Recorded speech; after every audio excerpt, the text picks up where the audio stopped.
Hi, it's Anime with Luminous Resume. And first I want to say thank you again for those comments about the LinkedIn training, what you want to see next, and how optimizing your profile has helped you. In the previous video, we talked about how to optimize your LinkedIn profile and how crucial it is today to make connections so you can land the job you want.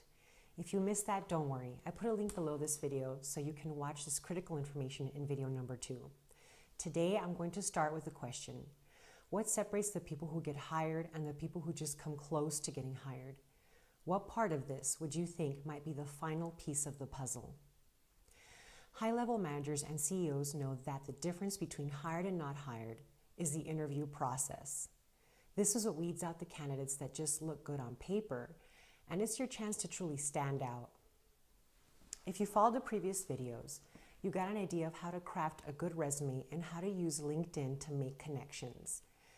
Now the question comes up, if you could change the way your body responds, the way you interact with someone, and change your knowledge base so that you had a cheat sheet of the most common interview questions, would that be something you would be willing to commit to learning? If the answer is yes, let's get started. Let's talk about etiquette first. Not many people talk about this, and if you do it right, you'll make a great first impression.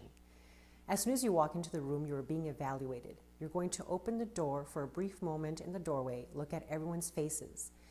You're going to close the door behind you without turning your back to the interviewer or panel. You might want to practice this. Doing so correctly sets an outstanding first impression as it shows you are present in the moment and are aware of your surroundings, and you show respect to your audience. Now you will address your interviewer or panel and introduce yourself. Use eye contact. Smile, shake hands, and take your seat.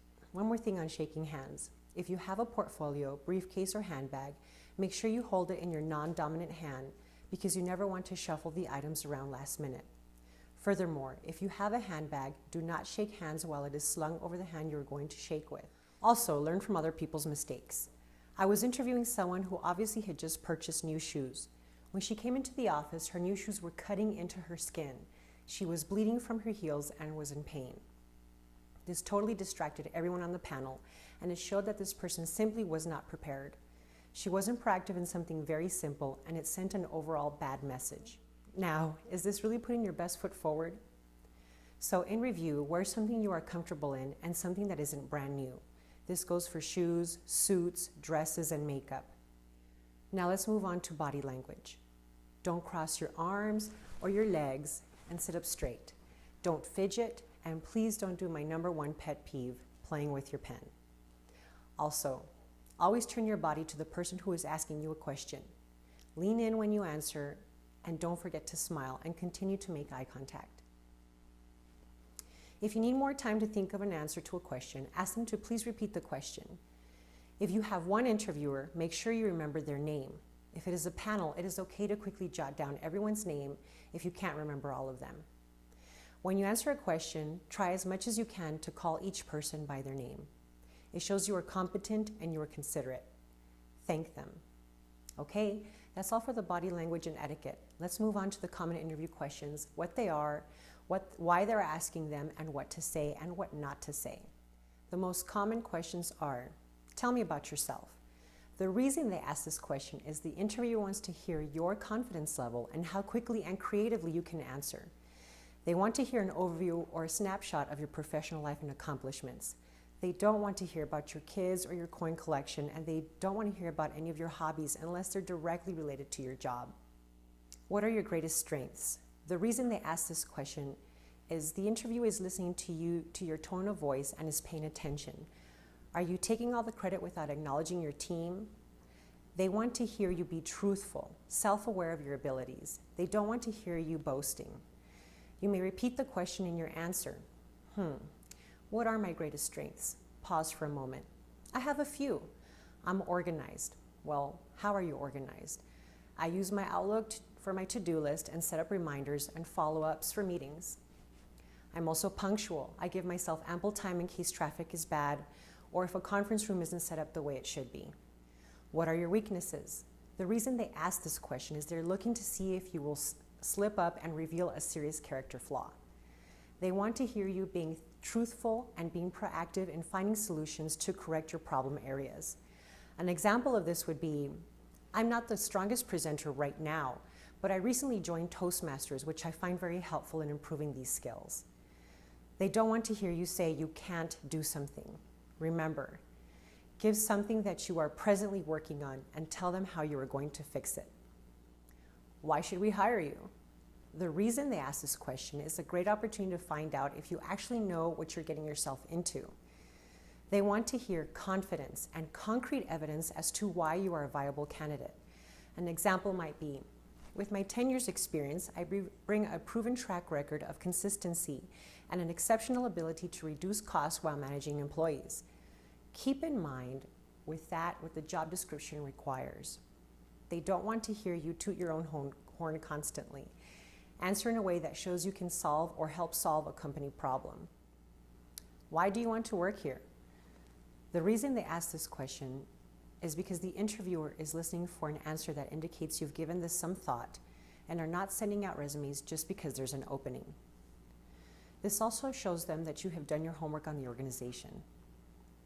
Find examples on the company website and try to weave in a little history about the company and what's enticing to you. They don't want to hear something like, because it has a competitive salary or the benefits are exceptional. People hire people because they get a sense of them, and if you're driven by financial gain, then you will quickly be overlooked. What are your goals? The reason they ask this question is they are looking to see what career path you want to take and how you plan on getting there. They want to hear short and midterm goals. An example would be, based on our discussion thus far, my immediate goal is to make an impact with your company by helping solve your problem with the scheduling errors that you mentioned. Talk about your long-term goals. Keep it immediate and midterm. Why did you leave, or why are you leaving your job? The reason they ask this question is an opportunity for them to catch you bad-mouthing your current or former employer. They want to hear about improvements or growth or challenges, and an example may include, I left my old firm because I was looking to branch out and challenge myself in a different role. They don't want to hear complaints or talking negatively about your old employer. If you talk bad about your old employer, then it stands to reason you will talk negatively about anyone. When were you most satisfied in your job? The reason they ask this question is they want to know what makes you tick and what motivates you. They want to hear an example of a job or project that you were passionate about. In every job, you may have had a good story, so share it with the interviewer. They don't want to hear you say anything about money or time off. Please refer to the previous answer related to salary. What can you do for us that other candidates can't? The reason they ask this question is they are trying to figure out why you are unique and if you understand your own worth.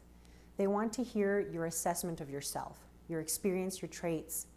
An example would include, I have a good balance of management and technical skills that I have built over time in my previous job. They don't want to hear a generic flat answer or worse, silence. Make sure that what you say, you stand out and you tell them why you're special. What are 3 positive things your last boss would say about you? The reason they ask this question is to see if you can give an answer that both highlights your positive contribution and is gracious without being too boisterous. They want to hear that you cultivate good relationships and that you work well with others within your former team. What kind of salary are you looking for? This is a question that isn't common, but has been coming up more and more. They want to hear a broad range answer and not a hard specific number. If you give a number that is too concrete, you might exclude yourself prematurely, or you might lowball yourself and not get paid what you're worth.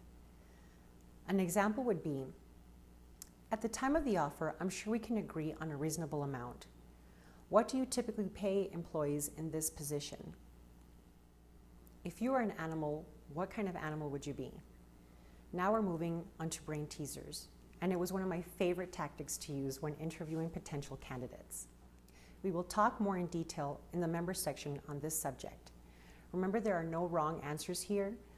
The questions are asked to see if you can think on your feet, how you react in a stressful situation, and how creative you are.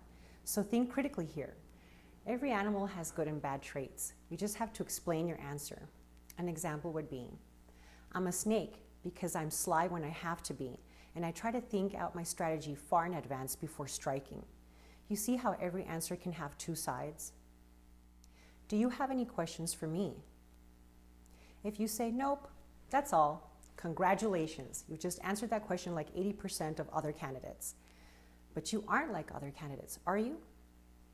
Here's how you stand out. Start by putting them on the hot seat. There are some great questions to ask.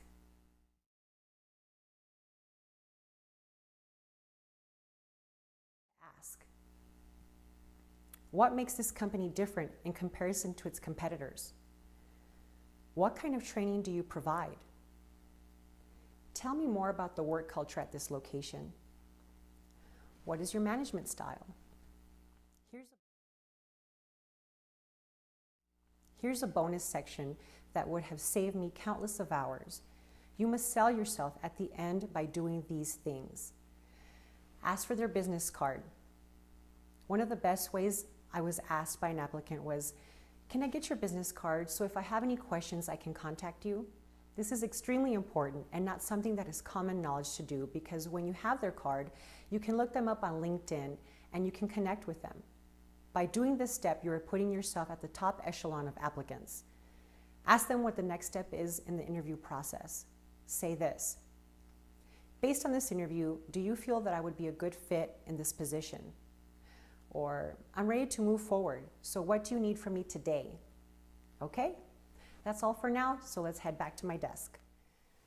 Okay, that's all for today, but my question for you is, are you a foot soldier or a general? And what I mean is, are you someone who blindly puts in a resume week after week, month after month, and only hopes to land a better job? Or are you a general who looks at the entire landscape of job opportunities and strategically moves the chess pieces around to benefit himself or herself?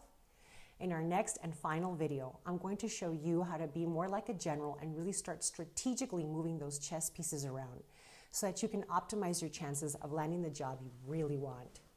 Once again, leave a comment and share this information by clicking below. See you mañana. Bye.